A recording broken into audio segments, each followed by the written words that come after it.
Hey everyone, welcome to the show. My name is Zach Dahl, and I'm the editor and director of PDS On the Rocks. I'm here live from the editing bay because our team is on the road this week at the Mopar Expo in beautiful Orlando, Florida. So today we have a special presentation of On the Rocks. Earlier this week, Tiffany Peeler sat down with Ted Ings as part of his week-long FortStock event, where she and longtime Brooke.ai client Jason Tate of Keffer Kia talked about how Brooke has had an amazing impact on his fix ops. It's honestly one of the best Ted Ings sit-downs we've ever had, so we hope you enjoy it as well. Welcome back to the Fixed Ops Roundtable. We have some great friends to welcome back to the event. Tiffany Peeler is here. She's the Vice President of Sales and Operations at Brooke.ai. And joining us today, Jason Tate, the Director of Service Operations at Keffer Kia. Tiffany and Jason, welcome to the Fixed Ops Roundtable. Hi, Ted. Thank you. Happy to be back. Thank you. Yeah, glad to be here. Great to see both of you. Tiffany, a lot happening in the world of AI. It's all the buzz. And Jason, honored to have you as well. I know you are having some great experience with it, so I'm eager to ask you some questions. First of all, Jason, give us the lay of the land. Where's your dealership located? Give us a little background on that. Yeah, no problem. We're in Mooresville, North Carolina, about 30 miles north of Charlotte, North Carolina, which a lot of people are familiar with the growth there. Dealership's been here for about 20 years as far as that goes. So definitely going through some modifications and improvements and growth here. So, definitely at Keffer Auto Group, we embrace the technology. We want to be considered as cutting edge. We do. We use a lot of the AI technology. We use a lot of streamlined processes through technology, obviously, to service our customers better and also our team, right? To give them back some time back in the drive to build relationships. Same thing with technicians on the other side with our digital MPIs and videos that we do. Excellent. Love that. Yeah. So take us back in time a little bit. Keffer was using an outsourced call center, if you will. Take us from that to the transition to, how you came about using Brooke AI. Well, yeah. So originally, when I got here, we were using an outside BDC center. Some of the problems that initially arose immediately was the fact that we weren't getting our escalations, right? Our escalation emails, our callback emails, which creates obviously a big customer service nightmare from a standpoint of communication, right? Which that's the pathway to that, number one. So, just a pain point that I couldn't get corrected with the communication with that particular company. So got in touch with Tiffany there at Proactive, had some conversations and her team, and really they rolled out a pretty nice, layout that on paper looked great, right? So we're all going to be skeptical at first, but again, working through that and with her team, through the whole onboarding process of Brooke was pretty flawless. I'm very detailed in my X-Time scheduler, so the schedule and everything wasn't going to be a problem. So that side of it, transitioned very easily. And then the same thing, making the minor tweaks and things along the way. We do utilize Brooke.ai up front, so it does accept every phone call coming in. And then we use their BDC as a backup, right? Their virtual BDC there at their location. So kind of works good hand in hand to give my advisors as much time in the drive to build those relationships and have the time to make sure that quotes are correct, that the customers are updated, doing their follow-up calls. And really, I've seen a big increase in hours per RO and KSI. We were in probably the bottom third here. I'm going to be honest, we were bottom third coming in our customer service, which is KSI for Kia.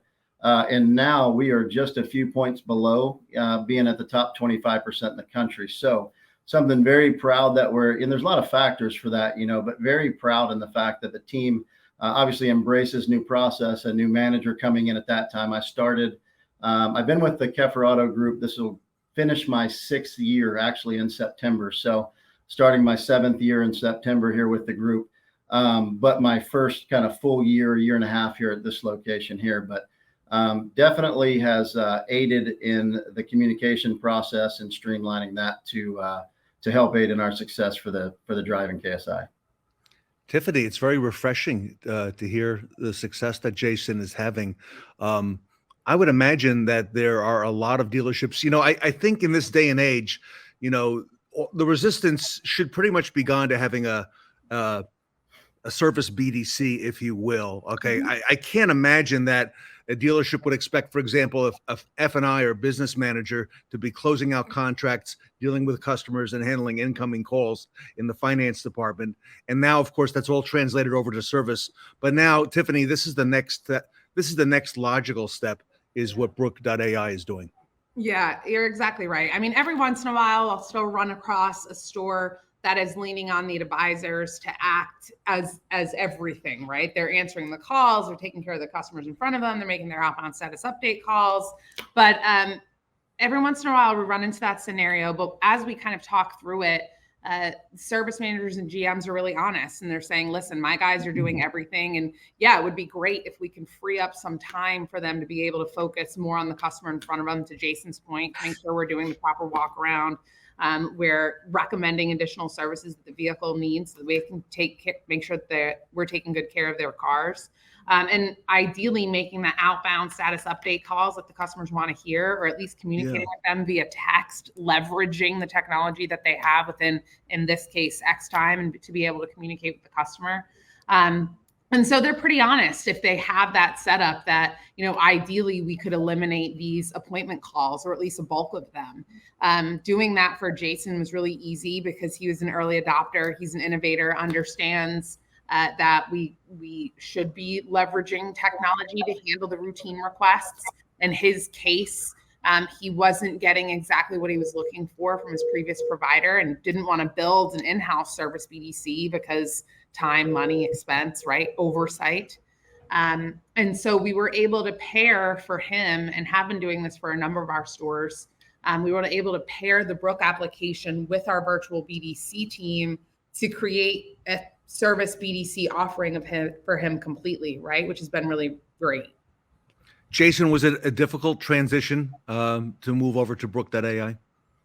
And it wasn't, right? So again, there's struggles with it if your system's not set up correctly. So if your opcodes don't tie to your DMS and everything integrates correctly, then there is some legwork that needs to be done. But honestly, that legwork should already be done as a manager anyways, to make sure that the success of your team, you don't have all these faults and everything is going to the correct locations. Because at least with X-Time, in their Engage platform, if the opcodes aren't tied to where they need to go and directed to where they need to go and pair up, then you throw fault codes, it doesn't automatically add the line, and then that's extra work for your advisors now. So, and me coming in as an advisor, working as an advisor, and then going into lane manager, assistant manager, and service manager relatively quickly, right, in the business, then I understand all of those pain points, of great, we're going to develop a new process, and this is just going to add more work for me because we're not going to complete it, right? That's the dread of the service advisor. So knowing that going into it, and making that pretty streamlined, pretty flawless, and correcting the little things there, here and there that they do throw the errors, then yes, it's very easy. I think, Tiffany, correct me if I'm wrong, but everything was pretty much done in about 3 days with us, because we turned it on really quickly when I came, because I needed to be aggressive and needed a quick change, which I expressed to the team there. And like I said, they did a good job and everything was right. So it kind of plug and played. So yeah, we were able to do the onboarding really fast. But in Jason's case, he showed up. He showed up. He already had his system kind of perfected on the scheduling tool end. This is the thing. Technology is only good as the people kind of managing it. Our team does take on the brunt of the work behind it. We know what to look for in the scheduling tool or DMS, whatever it is that we're integrating Brooke with. However, we need the people in store to want to make those changes. And in Jason's case, he wanted to make the changes to ensure that the application was able to function in his environment, and he did so immediately. Sometimes we are met with a little pushback when it comes to capacities. And that's probably the greatest one, right? Well, we'll have stores that want to stop appointments at 11 a.m. in the morning. And that means that Brooke is taking calls in the morning and has filled up the schedule and isn't able to appoint anybody who's calling in at 9:30. We're having to push them out to the next day or maybe 2 days later. And so we really have to work with service managers and GMs to kind of understand it's all about being able to offer a customer an appointment as early as you can possibly do it for them. That's going to equal a greater conversion rate on appointments for Brooke. In Jason's case, also because we're pairing it with the virtual BDC, Right. for any customers who want or need to speak to a person, that's going over to our team. And our team is able to understand that call is coming to us from behind Brooke, and we're answering on behalf of his store. So it's, thank you for calling Keffer Kia. My name is Tiffany. I understand you just spoke to Brooke and you have a question about this, or you have a need about this, right? And we're able to kind of pick up that conversation from there. And in his case, originally he had a problem with the other provider of not, sending escalations to them. Our team, if it's a status update, or if they have a question, or if they have a customer who has a need right now, they're able to send a notification to Jason's team immediately so that they can action that, right? So it's almost as if we're working inside the store for him. So it's really been seamless. Well, let me follow up on that with Jason. Jason, you mentioned some of the benefits you've seen since making the switch. Talk about that pairing of Brooke.ai and the virtual BDC. Has that helped you improve customer service? Yeah, 100%, and the reason being, because like I said, if we can't communicate as a business to our customers, you can forget about anything else KSI wise, right? Kind of like if we can't do an oil change and a tire rotation in under 40 minutes and provide that service accurately and efficiently, along with a car wash, right? So everybody wants their car cleaned nowadays too, as well. So we do that service as well. But, first step is communication, right? If you can't, and I always say this, but if you can't get the first date, you're not going to get the second one. So, making that appointment, having the availability in the schedule, having Brooke.ai available 24/7, 365, on top of having a backup BDC that answers it personalized, polite, right? That's the two main factors in mind, right? Because you got to be a good human being, you got to be kind to people, and you got to, that's going to be the foundation of everything. And to have her team be able to answer and act just as one of my team members, because they're willing to accept the policies and procedures and actually follow them, which is the key point, right? Follow the procedures that we set in place. And even manage little tweaks and things like that, has been the success. Really is two teams working together as one, which doesn't typically happen a lot in business, right? Typically you get two parties and they start clashing and then it's finger pointing. But honestly, it's been that pairing right there, and being able to have access to their managers, direct, cell phone numbers and things like that, so we can make changes on the fly and do what we need to, so that my customer base, or I should say our customer base here at Keffer Kia, is able to service our customers as they're always changing. Their needs are always changing. So being able to be proactive with that, sorry for the plug on that, but you're probably glad about that. But being proactive, not reactive to the situation, right, is the key. So really it's been nice, because I haven't had to, assemble my own BDC and things like that, because I'm not getting the results that I need from their team. So it's been a big help, and two, on top of, and you may ask me this question next, I'm not sure, but, has helped eliminate some costs too. So.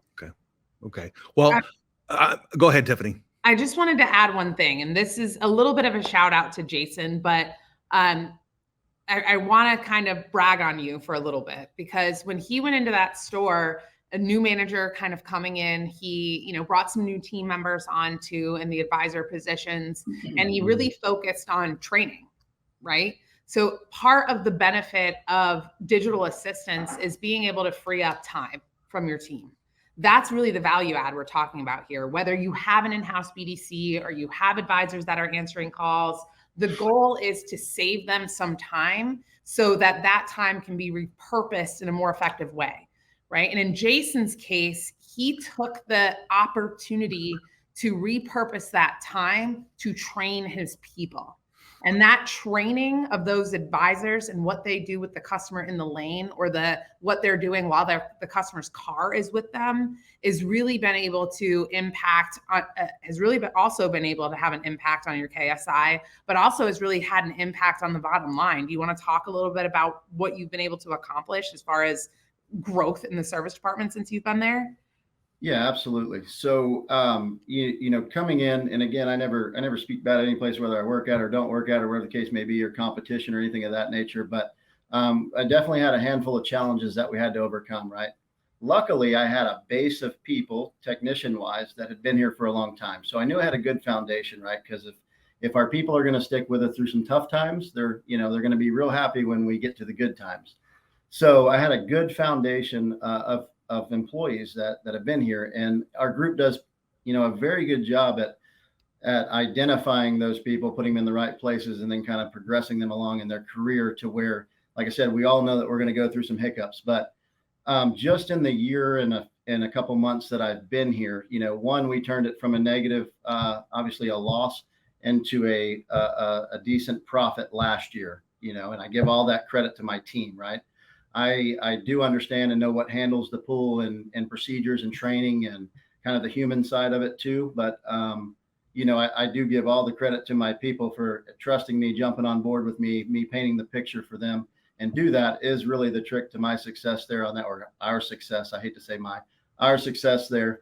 But we've actually, right now, we're about 4.5 to 5 times the amount of growth than the store's ever done this year. Yeah. So, and that's the net too. So it's also fell to the bottom line as we were talking about costs, going in and identifying our cost issues, fixing those, changing some services around, and really getting everything geared towards making sure the cost is in line and then growing as a team, not necessarily in numbers, but in performance based on training, and then tools like these to be able to do that. So it's been a very impressive climb in a very short period. We're actually going into and have an expansion approved. So we're going to double the size of the shop, double the size of the parts room, and also put in a 2-lane enclosed drive. And that's just a testament to the growth that the team's been able to accomplish. So it's been a lot of things to be excited about for sure. Love it.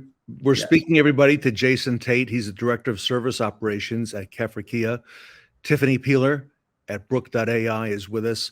Jason, I've one final question for you today, for your colleagues, for your peers who are watching today and considering making the switch from the present condition that they have to start using AI, because I think they're all hearing a lot about it, and your success story is very impressive. Using AI with a virtual call center, what would you say to your peers? I would say you're way behind the 8 ball if you're not embracing it and getting into it. And again, here at our group, at Keffer Auto Group, we stay on the edge of technology. We want to be right at the cutting edge of it, utilize it, because it is the pathway, right, to exponential growth, and we see it. I've seen it myself. So again, you're going to be way behind if you don't get on board and start to embrace it and go. But it doesn't come without a lot of work. So you got to make sure everything is dialed in correct, and everything, all the other measures are lined up. So, but yeah, and again, as a group, we will always be on that edge. So I'm very proud to be part of our auto group here at Keffer Auto Group. So. All right, there you have it, everybody. Jason Tate at Keffer Kia, having great success with the virtual call center and Brooke.ai. Brooke.ai is the technology behind that. Tiffany Peeler, easy to reach at Brooke.ai. If you have questions or if you'd like to have some more information on how this can work for you. Tiffany, I see you on all the social media platforms on LinkedIn and Facebook and so on. So congratulations to both of you on the success that you're having with Brooke.ai. Thank you, Ted. Thanks again for having us. Jason, thanks for joining and doing this with me. Absolutely. Yeah, it's been great. Yeah, it's awesome. Thank you guys. I appreciate the invite, and it was a pleasure to meet you. And wish everybody the best of luck. All right, Jason, we'll have to have you come back and hear some more from you down the road and your continued success with the expansion and all that. So Jason Tate, everybody, Keffer Kia, Tiffany Peeler from Brooke.ai here with us today at the Fixed Ops Roundtable. And that's going to do it for today's PDS on the Rocks. We'd like to give a big shout out and thank you to Ted Ings for hosting us on his Fixed Ops Roundtable FORTSTOCK event. We'd also like to give a special thanks to Jason Tate of Keffer Kia for sharing his experiences with Brooke.ai. We're so glad to hear things are going well. If you like the video, please let us know, like the video, share the video, and subscribe for more weekly content. Until next week, this is Zach Dahl from the Editing Bay, and it's 5 o'clock somewhere.